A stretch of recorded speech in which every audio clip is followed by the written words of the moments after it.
Vous êtes de plus en plus nombreux à nous suivre et à participer à l'évolution de la chaîne Afrique N24, et sincèrement nous tenions à vous en remercier. Nous lisons tous vos commentaires qui enrichissent le débat et vraiment nous vous demandons de nous soutenir, en aimant les vidéos pour une large diffusion, et pour continuer à avoir une ligne éditoriale indépendante, et vous proposer de nouvelles émissions toujours de plus en plus enrichissantes. Ne restons pas passifs, soyons actifs. Merci et à bientôt.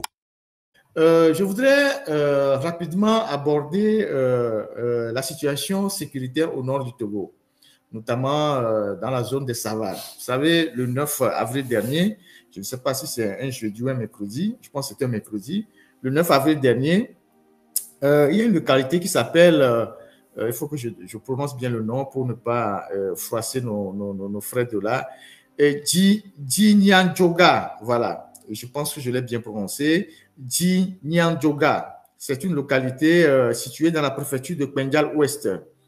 Et cette préfecture, cette localité a été témoin de deux événements majeurs. Ça aussi, on a écrit un article, une dépêche sur notre page, notre site internet.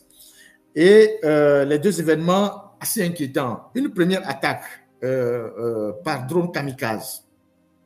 Vous imaginez? Une attaque par drone kamikaze. Une attaque par drone kamikaze contre les forces de défense et de sécurité togolaises. Ça veut dire que la situation prend une autre dimension.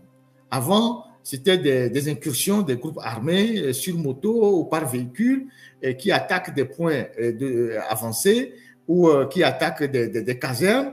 Mais là, c'est une attaque par drone kamikaze. Vous savez que les terreaux ont depuis récupéré des drones.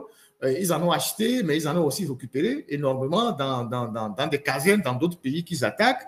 Donc maintenant, ils apprennent le maniement des drones. Ils ont des drones qui sont des drones offensifs et qui portent des charges explosives. Et donc, le 9 avril dernier, ils ont attaqué un point, ils ont attaqué un point avancé des forces de sécurité dans ce village que j'appelle Djinyandjoga. Et naturellement, le gouvernement togolais ne communique pas sur les attaques. Et il y a eu 5 blessés graves du côté des forces de défense togolais. Et ensuite, comme ce n'est pas une incursion des barbus ou des terreaux, ils ont envoyé le drone. Ils ont envoyé le drone pour venir s'exploser. Donc, c'est une attaque kamikaze.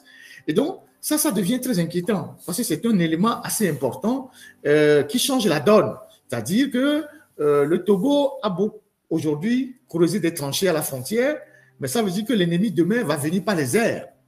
L'ennemi qui est en train de moderniser ses moyens d'attaque va venir par les airs. Donc, on peut être tranquillement dans une caserne ou à un point avancé, à un checkpoint. Donc, quelque chose peut vous tomber sur la tête. Donc, ça devient très inquiétant. Et nous avons fait un papier là-dessus. Et je pense que il faut lire ce papier-là. Et quelques heures après, dans la nuit, les gens là sont revenus dans le village, enlever une femme dont le mari avait eu des soucis avec les terreaux il y a quelques années. Donc la situation s'est dégradée dans cette localité-là. Les gens sont très inquiets. Et donc, vous pouvez lire cet article sur notre site aussi, www.l'alternative.info. Likez la vidéo si ce n'est pas déjà fait. Laissez aussi votre point de vue en commentaire. Abonnez-vous et cliquez aussi sur la petite cloche de notification pour ne rien rater de nos prochaines vidéos. N'oubliez pas de partager aussi la vidéo et de la liker.